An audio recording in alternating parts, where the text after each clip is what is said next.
Par une chaude journée d'été, Percy et Lacey Dunbar ont décidé d'organiser une petite sortie dans un lac en Louisiane pour se rafraîchir et divertir leur fils de 4 ans, Robert, affectueusement surnommé Bobby. Mais ce qu'ils ne savaient pas, c'est que ce petit voyage aurait des conséquences permanentes sur toute leur vie, ainsi que sur leur lignée, car peu avant l'heure du déjeuner, Bobby a disparu sans laisser de traces. Découvrez l'histoire de la mystérieuse disparition de Bobby Dunbar et son dénouement surprenant dans ce nouvel épisode de Creepy Facts.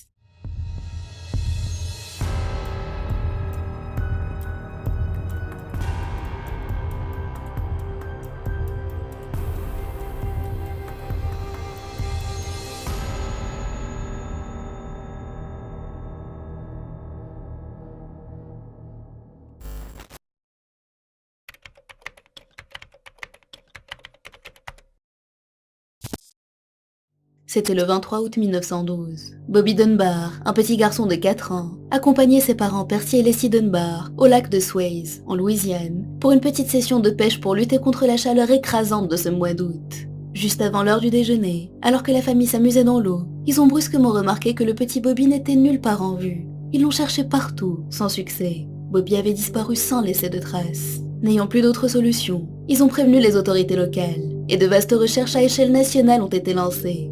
La police, suspectant que le garçon avait peut-être été dévoré par des alligators présents dans le lac, en ont attrapé plusieurs et les ont disséqués, sans résultat. Ils ont également lancé de la dynamite dans l'eau, dans l'espoir que la détonation éjecte un corps du lac, sans résultat non plus. Il n'y avait aucune trace du petit Bobby. Convaincus qu'il avait été kidnappé, les Dunbar ont imprimé et distribué à grande échelle plusieurs avis de recherche, offrant une récompense de 6 000 $ pour quiconque serait capable de le retrouver et le ramener, sans poser de questions.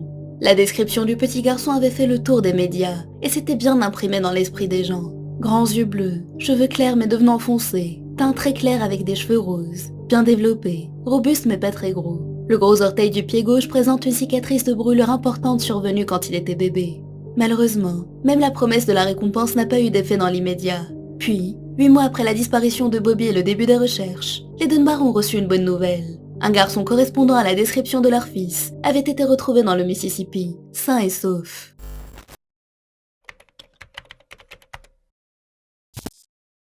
Le garçon en question, qui avait été repéré dans le Mississippi, voyageait avec un certain William Cantwell Walters, un bricoleur spécialisé dans la réparation de pianos et d'orgues. Suite à plusieurs signalements de témoins ayant vu l'avis de recherche de Bobby Dunbar, la police est allée le questionner. Walters a expliqué aux agents que le garçon l'accompagnant était Charles Bruce Anderson, et non Bobby Dunbar, et que c'était le fils illégitime de son frère, avec une certaine Julia Anderson, une domestique de longue date dans leur famille. Selon Walters, Julia Anderson lui aurait confié son fils pendant quelques jours, pour qu'il rende visite à de la famille pendant qu'elle cherchait du travail. Plusieurs résidents de la ville ont confirmé sa version, mais malgré ses allégations d'innocence, Walters a été arrêté pour kidnapping, un crime capital en Louisiane. Il a été emmené à Opelousas, une commune de la Louisiane, afin d'y être jugé. En parallèle, les autorités ont alerté les Dunbar, qui se sont rapidement rendus dans le Mississippi pour identifier le garçon retrouvé. Les détails de ce qui s'est passé ensuite divergent selon les sources et resteront testés à ce jour. Un journal a affirmé que les retrouvailles entre les Dunbar et le garçon avaient été joyeuses, et que ce dernier avait tout de suite reconnu en Lacey Dunbar sa mère. Plusieurs autres sources, en revanche, ont rapporté que les Dunbar avaient été hésitants lorsque le garçon leur a été présenté, et n'ont pas été en mesure de confirmer immédiatement qu'il s'agissait bien de leur fils. En le regardant, Lacey Dunbar aurait dit à haute voix « Je ne sais pas, je ne suis pas sûre ». Le garçon de son côté se serait mis à pleurer, paraissant effrayé par les Dunbar.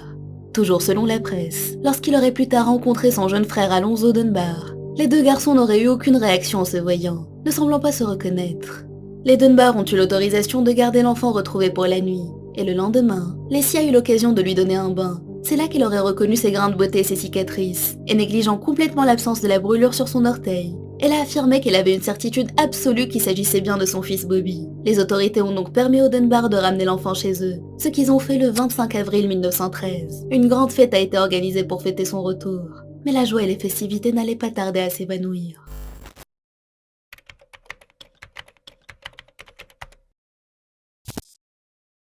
Le 1er mai 1913, quelques jours après leur retour, Julia Anderson est arrivée en Louisiane pour témoigner de l'innocence de Walter et confirmer sa version de l'histoire.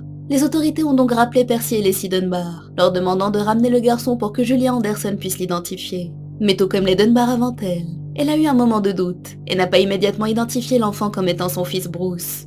Le garçon, lui, qui s'était retrouvé du jour au lendemain dans une maison spacieuse et remplie de jouets, s'est comporté de manière distante et détachée d'Anderson. Le lendemain, après beaucoup d'insistance, Julia Anderson a été autorisée à déshabiller le garçon, tout comme Leslie Dunbar l'avait fait avant elle. Après l'avoir examiné en détail, Anderson a également affirmé qu'elle était certaine sans l'ombre d'un doute que c'était bien son fils Bruce et a tenté de partir avec lui. Malheureusement pour elle, le bruit s'était déjà répandu qu'elle avait échoué à identifier le garçon la veille. Ses affirmations ont donc été considérées comme invalides. En plus de cela, les journaux, qui avaient de nouveau sauté sur l'affaire, remettaient en question sa moralité. En effet, Julia Anderson était à ce moment-là une mère célibataire, un statut qui était très mal vu au début du XXe siècle.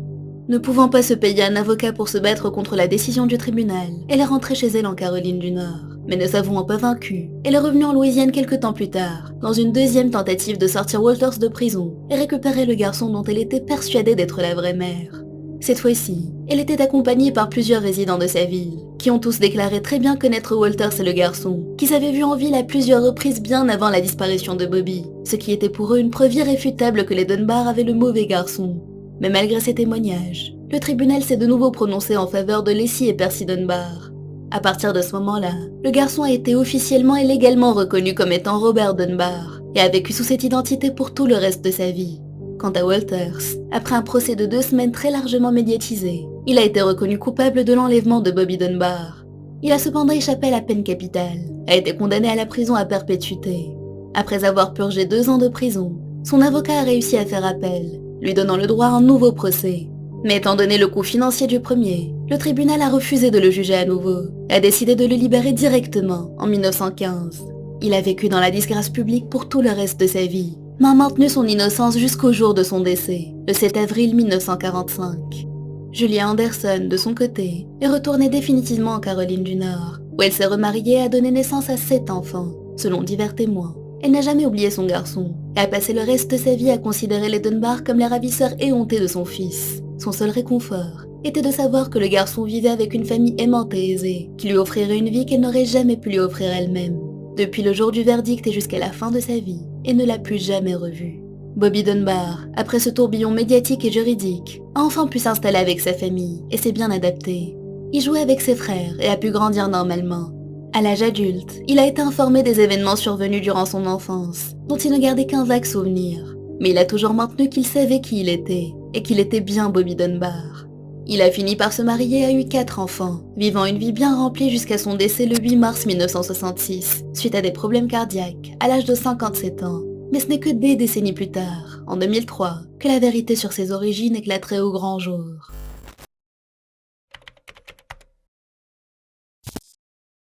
En apprenant l'histoire de sa famille, Margaret Dunbar Cutright, la petite fille de Bobby Dunbar, avait décidé d'éclaircir une bonne fois pour toutes le mystère entourant ses origines et son ascendance. Elle a donc mené une enquête intensive pour savoir si son grand-père était bien celui qu'il pensait être.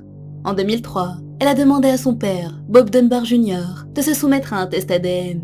Ce dernier a accepté, et l'échantillon a été envoyé à un laboratoire, qui l'a comparé à l'ADN du fils d'Alonzo Dunbar, le frère de Bobby Dunbar. Le résultat n'a pas tardé à arriver, et il était sans équivoque. Il n'y avait aucune correspondance entre les 2 échantillons. Bob Dunbar n'avait aucun lien de sang avec le reste de la famille Dunbar. Très probablement, le garçon retrouvé dans le Mississippi en 1913 était Charles Bruce Anderson, le fils de Julia Anderson.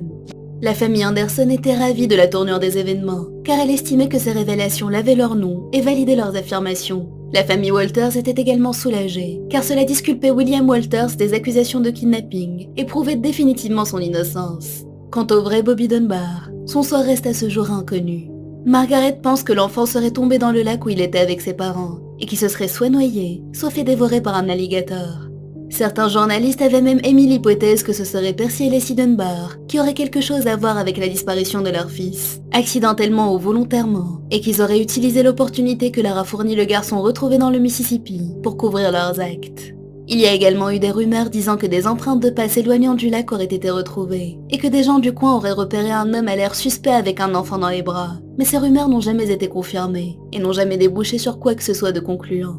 Quelle que soit la réponse, une question subsiste. Est-ce que le garçon qui avait pris la place de Bobby Dunbar était au courant de la vérité? Avait-il gardé ce secret toute sa vie, ou n'était-il pas assez âgé pour se souvenir de ce qui s'était passé? Nous ne le saurons probablement jamais. Voici qui conclut cette vidéo sur la disparition de Bobby Dunbar et son dénouement pour le moins surprenant. N'hésitez pas à me dire ce que vous en avez pensé en commentaire. On se retrouve très vite pour une prochaine vidéo. À bientôt.